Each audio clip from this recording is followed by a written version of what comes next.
everyone, Annie here, Ace's paint expert. It's my pleasure to share with you another 2022 color trend from Clark and Kensington. This one is called Expressive Moments. More than ever, we want to make our home the best it can be. And what I love about this paint color palette is that it'll definitely breathe new life and energy into a room without any big remodeling. Let's dive in, take a look at the colors, and I'll share with you some ideas on how to use it in your home.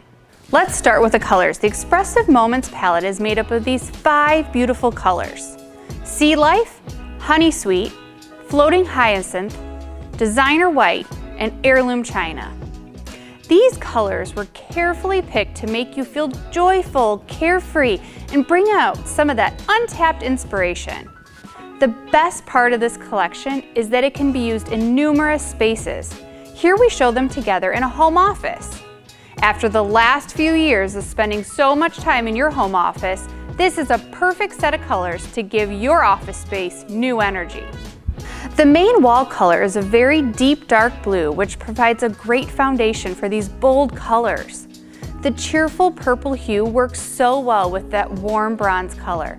I love these 2 colors separately, but putting them together in an overlapping pattern is such a great design idea.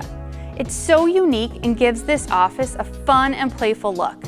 I'd love to see everyone's face on the next time you were on a video call and they saw this accent wall. I guarantee it would be a hit. Since this color trend is all about the willingness to play with color and generate inspiration and wonder, another great place to use these would be a kid's bedroom. Not every color needs to be on the wall. You can put some of those colors through fun pillows, a rug, even a piece of art for the wall. Shop these colors and more at your local Ace and on acehardware.com.